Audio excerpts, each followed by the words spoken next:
सरला की बहू पूनम अपनी सास की हरकतों से इसीलिए परेशान थी क्योंकि उसकी सास सरला इतना सोच समझ के चलती थी कि अगर किसी ने एक गिलास पानी मांगा तो उसमें से आधा ग्लास पानी पीकर वो फेंक दिया तो फिर भैया उसकी तो शामदानी पक्की थी। सरला एक रोज अपनी पड़ोसन विमला के घर आती है और विमला को वो खाना खाती देखती है। तभी विमला सरला को देखकर अपने खाने की थाली को साइड कर सरला से कहती है, सही समय पर आई है, आजा, रोटी सब्जी बनाई है, खाएगी क्या तू सरला? मैं तो खाकर आई हूँ, जो मिला वही। लेकिन मुझे तो ये बता कि तूने जो खाने की प्लेट साइड की है, क्या तू अब खाना नहीं खाएगी? नहीं नहीं, अब मेरी भूख मिट गई है, 2 रोटी पहले ही खा चुकी हूँ। अगर तेरी जगह मेरी बहू होती तो मैं उसको अगले दिन का खाना भी न खाने देती। जब उसे पता है कि उसके पेट में 2 रोटी की भूख है तो 4 रोटी लेकर क्यों बैठी है? सरला, तेरी बहू की तो बात ही अलग है। तू तो इतना सोच समझ कर चलती है कि कभी तेरे घर मुसीबत ही ना आए। अब देर शाम सरला की बहू पूनम एक बाल्टी पानी दरवाजे पर फेंक देती है और जब सरला अपनी बहू से पूछती है कि ऐसा उसने क्यों किया तो पूनम कहती है, माँ जी, हर जगह धूल मिट्टी उड़ रही थी, इसलिए मैंने सोचा दरवाजे पर थोड़ा पानी ही डाल दूं। तुझे पता है, जब हम बच्चे थे तो तालाब से 20 किलोमीटर दूर जाकर मटके में पानी भरकर सर पर लाद कर लाया करते थे। और आज के समय के बच्चों को बना बनाया सब कुछ मिल जाता है तो वो बर्बाद करते हैं। सरला के आगे कोई भी चीज बर्बाद करना यानी कि अपने पैरों पर कुल्हाड़ी मारना, क्योंकि वो उस बात को लेकर बहुत सुनाती थी। एक रोज सरला की बहू पूनम सब्जी में आधा चम्मच तेल ज्यादा डाल देती है। तभी सरला किचन में आती है और कढ़ाई में ज्यादा तेल देखकर उसे चमचे से निकालते हुए कहती है, बहू, तुझे कितनी बार कहा है कि चम्मच से नाप कर बस 2 चम्मच ही तेल सब्जी में डाला कर, तेल भी बचा रहेगा और सेहत भी अच्छी रहेगी। ज्यादा तेलदार सब्जी खाने से पता है ना कितनी बीमारियां होती हैं। माँ जी, दरअसल ना आज सब्जी थोड़ी ज्यादा थी तो मैंने ना आधा चम्मच तेल ज्यादा डाल दिया। और अगर आधा चम्मच तेल कम डाल दोगी तो क्या सब्जी खराब हो जाएगी?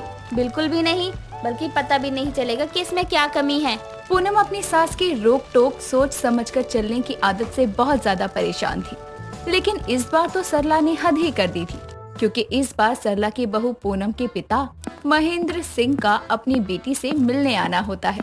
तभी सरला अपनी बहू पूनम से कहती है, बहू, जा अपने पिताजी के लिए चाय नाश्ता कुछ लेकर आ, यहाँ खड़ी खड़ी मुँह क्या देख रही है? अब पूनम अपने पिता के लिए कुछ समय बाद चाय नाश्ता लेकर आती है। लेकिन बातें करते हुए जब पूनम के पिता चाय बिस्किट खा रहे थे तभी सरला महेंद्र से यानी कि अपने समधी से कहती है, आपके लिए ही मंगवाया है, सब कुछ खा लीजिएगा वरना बर्बाद हो जाएगा। अब जब महेंद्र चाय बिस्किट खा लेता है तो चाय के गिलास में थोड़ी सी चाय तो बच ही जाती है और एक बिस्किट प्लेट में। ये देखकर सरला चिल्लाते हुए अपनी बहू से कहती है, और वो भी उसी के पिता के सामने, तुझे कितनी बार कहा है कि नाप तोलकर हिसाब से चाय नाश्ता प्लेट में लाया कर। तेरे पिताजी को तो चाय पीनी नहीं, ते कितनी चाय छोड़ दी और प्लेट में एक बिस्कुट भी। कल को मेहमान आएंगे तो मैं सबके लिए पैसे खर्चती फिरूंगी। माँ जी, ग्लास में तो चाय है भी नहीं और एक ही बिस्किट की तो बात है। आप मेरे पिताजी की बदनामी कर रही हैं। अरे समधन जी, गुस्सा होने वाली क्या बात है। लो, मैं अभी ये थोड़ी बची हुई चाय पी लेता हूँ और ये बिस्किट भी खा लेता हूँ। जी अब बिल्कुल ठीक है। वो क्या है ना, मेरी आदत है सोच समझकर चलने की। घर की बड़ी हूँ, अगर सोच समझकर मैं नहीं चलूंगी तो आगे बच्चों का भविष्य का क्या होगा? नहीं जी, बिल्कुल सही सोच है आपकी। आजकल के बच्चे इतना कहाँ सोचते हैं, और आपने तो इतना तक सोच लिया कि मेहमान के सामने उसी की बेइज्जती भी कर दी। समधी जी, आप तो बड़े फनी हैं। सच में मैंने आपकी बेइज्जती कहाँ की? सरला की तो हर बात पर रोकने टोकने की आदत थी। अब ये कैसे जा सकती थी, लेकिन कोई तो सरला को भी सबक सिखाता है। एक रोज सरला पेंशन दफ्तर जाती है, जहाँ पेंशन अधिकारी समोसे खा रहा था, वो भी 4 से 5। और जब सरला उससे कुछ पूछती तो अधिकारी जवाब नहीं देता तो सरला गुस्से में आकर कहती है, देखिए, वैसे तो मुझे बोलने की ज्यादा आदत नहीं, लेकिन मैं आपको बता रही हूँ, जो लोग हराम का खाते हैं ना, उन्हें कभी भी अटैक आ जाता है, सीने में दर्द होता है और मुंह से समोसा गिर जाता है, फिर क्या बेचारा भगवान को प्यारा हो जाता है। अधिकारी का चपरासी ये सारी बातें सुन रहा था। तभी वो सरला के ताल में ताल मिलाकर कहता है, माँ जी ने बात तो बिल्कुल सही कही है साहब जी। आजकल तेल वाली चीजें खाने से ना जाने कितने लोगों को हार्ट अटैक आ जाता है। तभी अधिकारी के मुंह में समोसा अटक जाता है और चपरासी ये देखकर सरला से कहता है, अरे मोरी मैया, आपने तो बिल्कुल सही कहा था, सांप जी तो निकल लिए। मरा नहीं हूँ, समोसा अटक गया था, पानी ला कर दे। अटैक आ गया मुझे, किसी की भी बात मान लेता है। अब अधिकारी वहीं पानी पीकर कुल्ला कर देता है तो सरला ये देख कर कहती है, आज के समय के लोग बना बनाया मिलता है तो कहीं भी खाकर थूक देते हैं, ना जाने इन्हें कौन ही समझाए। सरला की हर जगह सोच समझ कर चलने वाली आदत ने उसे इतना मजबूर कर दिया था कि वो हर किसी को समझाने लगी थी, ऐसा नहीं ऐसा होता है तो ज्यादा अच्छा होता। जिस वजह से सरला की पेंशन दफ्तर का वो अधिकारी सरला की पेंशन ही कट करवा देता है। अब सरला गुस्से में घर आती है और अपनी बहू से कहती है, मैं तो लोगों का भलाई कर रही थी, अब इसमें बुरा मानने वाली क्या बात है। देख मेरी पेंशन भी काट दिया उस मोटे अधिकारी ने, खा खा कर तोंद निकली जा रही है उसकी। माँ जी क्या बात है, इतनी गुस्से में क्यों हो आप? पेंशन अधिकारी ने कुछ कहा क्या आपको, या आपने ही उसे कुछ सोच समझकर चलने वाली बात कह दी होगी? तो इसमें बुराई ही क्या है, अब मैंने उसे ये बात कह भी दी तो देख उसने मेरा पेंशन ही काट दिया। मैंने तो बस इतना कहा था, ज्यादा समोसे खाने से अटैक आ सकता है। माँ जी यही बात तो उसे बुरी लग गई, अब उसे अटैक आए या खा खा कर वो फट जाए, आपको क्या? लोगों को तो बुरी ही लगती है ना ये बात, क्योंकि उन्हें गलत राह पर चलना जो अच्छा लगता है। सरला की आदत तो जाने वाली थी नहीं, अब उसने अपनी सोच समझ कर चलने वाली आदत में पेंशन अधिकारी को समझाना क्या चाहा, तो उसने तो सरला की पेंशन ही काट दी। अब अगले दिन सुबह सरला की बहू पूनम पौधे में पानी डाल रही होती है। हालांकि पानी तो पौधों में जाता है लेकिन नीचे भी गिर जाता है। ये देखकर पूनम की सास सरला पूनम से कहती है, ऐसा कर तू बोतल का ढक्कन ले आ, उसमें नाप नाप कर पौधे में पानी डालेंगे तो शायद पौधे का पानी नीचे ना गिरेगा। तुझे पता भी है पानी की राजस्थान और ऐसे कई छोटे छोटे गाँव में कितनी दिक्कत है, तो तू यहाँ ऐसे यूँ बर्बाद कर रही है। माँ जी मुझे पता है कि पानी बर्बाद करना गलत है, लेकिन मैं तो पानी पौधों में ही डाल रही हूँ। वो मुझे अच्छी तरह नजर आ रहा है कि तू पौधों में पानी डाल रही है और आधे से ज्यादा पानी तो नीचे गिरा पड़ा है।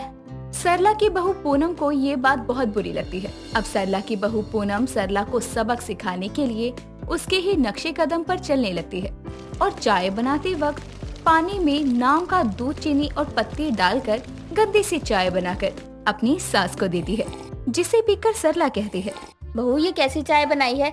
माना कि तुझे बचत करने के लिए कहा है, लेकिन इस तरह से भी कोई बचत करता है भला? माँ जी अब आपने मुझे ये सारी चीजें सिखाई हैं तो मुझे करनी तो पड़ेंगी। और पूनम कपड़े धोने के लिए सर्फ साबुन ना के बराबर इस्तेमाल करती, पोछा लगाने के लिए पानी का इस्तेमाल ना करके सूखे कपड़ों से ही घर को साफ कर देती, और झाड़ू का तो नामो निशान ही नहीं था, और उसके लिए भी पूनम ऊपर ऊपर से बस झाड़ू मार दिया करती। बर्तन धोने जाती तो बर्तन ना घिस जाएं, इसीलिए स्टील के जूने का इस्तेमाल नहीं करती। ये सब देखकर सरला समझ जाती है कि उसकी बहू उसे सबक सिखा रही है, और वो अपनी बहू से कहती है, बहू मेरा मतलब ये नहीं था कि तुझे बचत ऐसे करनी है। बचत का मतलब है कि हमारी फिजूल खर्ची बंद हो जाए, ताकि हम अपने आगे के समय के लिए कुछ जमा करके चल सके। लेकिन जैसे सास नहीं मानी तो बहू भला कैसे मान जाती। ज्योति अपनी माँ सुशीला को अपने बॉयफ्रेंड अनुराग से मिलवाते हुए कहती है, माँ ये है अनुराग, मैं इसके बारे में ही अब तक आपको बताती रहती थी। दिखने में तो ठीक ठाक ही लग रहा है, लेकिन करता क्या है? इसके परिवार में कौन कौन है ये सब भी तो पता होना चाहिए ना, ऐसे ही थोड़ी तेरी शादी इससे करवा दूंगी। माँ वैसे तो अनुराग एक बहुत ही अच्छी जॉब करता है, अनुराग के परिवार में कोई नहीं है, ये अकेला ही रहता है, और शादी के बाद तो ये हमारे साथ ही रहेगा ना। क्यों माँ, मैं सही कह रही हूँ ना? क्या ये हमारे घर जमाई बनकर रहेगा? हाँ माँ, आप भी तो यही चाहती हो ना कि आपकी बेटी हमेशा आपकी नजरों के सामने ही रहे। तो अब से मैं अनुराग और आप हम तीनों एक साथ ही रहेंगे। क्यों, अनुराग के घर में कांटे लग रहे हैं क्या? हमारे घर में तो यही होता है कि लड़की शादी के बाद अपने पति के घर रहती है, और तू ये बोल रही है कि तू और ये दोनों यहीं रहेंगे? माँ अनुराग किराए पर रहता है, अब आप ही बताओ ना, ऐसे अच्छा थोड़ी लगता है। जब आप यहाँ हो तो हम क्यों कहीं और जाएं, और वैसे भी आपके साथ रहूंगी तो मुझे आपकी फिक्र भी नहीं लगी रहेगी। अच्छा जा, अब रसोई में जाकर चाय पानी तो लेकर आ, तब तक मैं थोड़ी बात कर लूं अनुराग से। सुशीला वहाँ से ज्योति को रसोई में भेज देती है। जैसे ही ज्योति रसोई में जाती है कि तभी सुशीला अनुराग से सवाल जवाब करने लगती है और कहती है, देखो, मैं तो अपनी बेटी की शादी करती तो खूब सारा दहेज देती उसे, आगे भविष्य में उसे कभी किसी चीज की कमी नहीं होती। लेकिन अब तो तुम यहीं रहने वाले हो तो। आंटी जी आप फिक्र मत करो, हम यही रहने वाले हैं, लेकिन फिर भी मैं आपकी बेटी को कभी किसी चीज की कमी नहीं होने दूंगा। आप उसकी फिक्र मत करो, मैं हूँ उसके लिए। लेकिन अब तुम यहाँ रहोगे तो। आंटी जी आप बोलना क्या चाहती हो, साफ साफ बोलो, मैं आपकी बात नहीं समझ पा रहा। मैं बस इतना बोलना चाह रही हूँ कि आमतौर पर तो लड़की वालों की तरफ से दहेज आता है, लेकिन जब यहाँ लड़का ही रहने आ रहा है तो दहेज भी तो उसे ही लाना चाहिए ना। क्या आप अपनी बेटी के पति से दहेज लेने की बात बोल रही हैं? अरे हाँ भाई, मुझे भी पता चलना चाहिए ना कि मेरी बेटी ने जिसको पसंद किया है वो कंगाल नहीं है, बल्कि उसकी सारी जरूरतें पूरी कर सकता है। अगर तुम मेरी बात समझ गए हो तो अच्छा है। ठीक है आंटी जी, मैं आपकी सारी बातें भी समझ गया हूँ और आपकी बातें मानने को भी राजी हूँ। अनुराग सुशीला की सारी बातें मान जाता है और दहेज लाने के लिए भी हाँ करता है। अनुराग का आत्मविश्वास देखकर सुशीला भी शादी के लिए स्वीकृति दे देती है। कुछ ही दिनों में दोनों की शादी धूमधाम से होती है। शादी के साथ ही अनुराग सारा दहेज ले आता है और ये दहेज वाली बात को ज्योति से छुपाने के लिए सुशीला बहाना भी बना देती है कि ये सब सामान ज्योति की शादी का तोहफा है, इसीलिए ज्योति भी कुछ नहीं कहती। कुछ दिनों के बाद सुशीला की पड़ोसन उसके घर आती है और सुशीला से कहती है, अरे तेरी तो किस्मत ही चमक गई, कहाँ तेरे घर में कुछ भी नहीं था और तेरे दामाद के आते ही घर में देखो कैसे भर गया है। दामाद के साथ दहेज भी आया है क्या? अरे तू भी कैसी बातें कर रही है? मेरे दामाद जिसका खुद का घर नहीं है वो क्या दहेज लाएगा? बात तो सही ही है तेरी, लेकिन तेरे दामाद के कदम बड़े शुभ है, वरना जो घर पुराने सामान से भरा था वो दामाद के आते ही कैसे नए सामान से भर गया। क्यों, अब तो तू मेरी बात से सहमत है ना? नहीं, मैं तेरी इस बात से बिल्कुल भी सहमत नहीं हूँ। अरे ये तो मैंने पैसे बचाए थे, ये सोचा था जब बेटी की शादी होगी तो उसे दहेज में दूंगी, लेकिन यहाँ तो बेटी का पति ही मेरे घर आ गया। कोई बात नहीं, ये तो तेरे लिए ही अच्छा हुआ। अब तक तो बस तेरे पास बेटी थी, लेकिन अब तेरे पास बेटा और बेटी दोनों है, इसलिए मुंह मत बना। सुशीला अपने दामाद की बुराई ही करे जा रही थी और उसकी पड़ोसन इन सब बातों के लिए उसे बार बार समझा रही थी।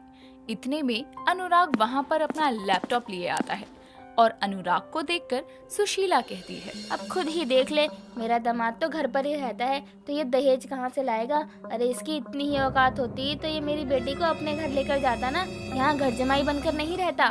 मम्मी जी आप ये क्या बोल रही हो? अरे सुशीला, तू क्यों अपने दामाद की बुराई कर रही है, वो भी किसी बाहर वाले से? ऐसे अच्छा नहीं लगता है। अरे वो भी लैपटॉप पे काम कर रहा है, वैसे भी आजकल तो लोग घर से ही काम करते हैं ना। दूर से सबको सब ठीक लगता है, लेकिन जो यहाँ रह रहा होता है ना, उन लोगों के साथ एक बार जरा उनसे भी पूछ लो कि क्या सच में सब ठीक है या बस दिमाग का वहम है। खैर, अब ये सब तेरे घर की बात है, अब मैं इसमें क्या ही बोलूं। अच्छा, अब मैं चलती हूँ। इतना बोलकर वहाँ से सुशीला की पड़ोसन चली जाती है और ये सब होते हुए भी अनुराग कुछ ज्यादा नहीं बोलता। कुछ दिनों तक ऐसे ही चलता है। कुछ दिनों बाद ज्योति, सुशीला और अनुराग तीनों साथ बैठे थे। तभी ज्योति कहती है, माँ आज तो सभी घर पर है, मैं आज सबके लिए चाय पकौड़े बनाऊं? हाँ ये बहुत ही सही बोला तुमने, मेरा वैसे भी बहुत मन है कुछ अच्छा सा खाने का। ज्योति तुम पकोड़े के साथ धनिया और पुदीने की चटनी बना देना, मजा आ जाएगा। ठीक है, और माँ आपको भी कुछ खास बनवाना हो तो बता दो, मैं बना दूंगी। हाँ हाँ तू काम कर और तेरा पति बैठे बैठे तेरे पर हुक्म चलाए। क्या मतलब आपका माँ? साफ साफ बोलो, आपको बोलना क्या है? मुझे कुछ समझ नहीं आ रहा। मैं तो यही बोल रही हूँ कि जैसे तू बहू बनकर जाती अपने पति के घर, वैसे ही अब तेरा पति भी तो हमारे घर में साथ रहता है, तो उसे काम करना चाहिए, तो तू क्यों कर रही है? माँ आप क्या बोल रही हो?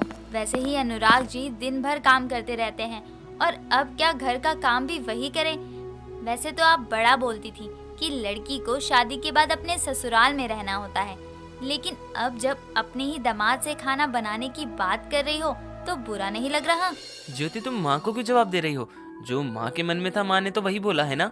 अनुराग तुम रहने दो, माँ का ना रोज का ही हो गया है, तुम्हें बिना बात के ही इतना सब कुछ बोलती रहती हैं। अब तो कुछ बोलना भी पाप हो गया है। मैं अपनी बेटी की भलाई के लिए अब कुछ बोल भी नहीं सकती हूँ ना, पति ने अच्छे से समझा जो दिया है। सुशीला इतना बोलकर वहाँ से चली जाती है। सुशीला को अनुराग जरा भी पसंद नहीं था और इसी वजह से वो कोई मौका नहीं छोड़ती थी जिसमें वो अपने दामाद को नीचा दिखाए। ऐसा ही कई दिनों तक चलता है। एक रोज अनुराग अपने कमरे में आराम से बैठा था, तभी वहाँ सुशीला आती है और कहती है, तुम्हें शर्म नहीं आती? मेरी ही बेटी को मेरे खिलाफ भड़का रहे हो, और एक तो तुम हमारे घर में रह रहे हो, ऊपर से मेरी बेटी को मेरे ही खिलाफ भड़का रहे हो। मम्मी जी, आप ये क्या बोल रही हो? मैं ऐसा क्यों करूँगा? मैं सब अच्छे से जानती हूँ। ऐसा कुछ भी नहीं है। मैंने तो आज तक ज्योति को ये तक नहीं बताया कि उसका पति दहेज लेकर आया है। नहीं बताया है तो बता दो ना। वैसे भी जिस तरह से मेरी बेटी आजकल मेरे साथ बर्ताव कर रही है ना, मुझे तो यकीन है कि तुमने उसे सब बता दिया होगा। सुशीला चुप होने का नाम ही नहीं ले रही थी। इतने में वहाँ ज्योति आती है और ये सब सुनने के बाद कहती है, माँ, मैंने उस दिन ही आप दोनों की सारी बातें सुन ली थी जब आप मेरे पति से दहेज मांग रही थी। नहीं बेटा, तुम्हें कोई गलतफहमी हुई है। मैंने ऐसा तो कभी कुछ नहीं बोला। नहीं माँ, गलत तो आपने समझा अपने दामाद को और मेरे पति के लाए हुए दहेज को। आप ये बोल रही थी कि शादी का तोहफा है। ज्योति, अब ये सब बातें करके क्या फायदा? छोड़ो ये सब बातें। नहीं अनुराग, आज मुझे बोलने दो। माँ, ये मेरे पति हैं और आप बार बार यूँ इस तरह इनका अपमान नहीं कर सकती। लेकिन बेटा तू। माँ, अब आप कुछ मत बोलो। अनुराग बस मेरी खुशी के लिए ये सब कर रहा था, और अनुराग की इतनी अच्छी जॉब है ना कि उसने कुछ ही दिनों में अपना घर भी ले लिया है और अब से हम वहीं रहेंगे। नहीं बेटा, तुम दोनों कहीं मत जाओ। सुशीला को अपनी गलती तो समझ आ गई थी, लेकिन अब काफी देर हो चुकी थी, क्योंकि ज्योति अब अपनी माँ की बात नहीं सुनती है और वो अपने पति के लाए दहेज के साथ सुशीला के घर से चली जाती है।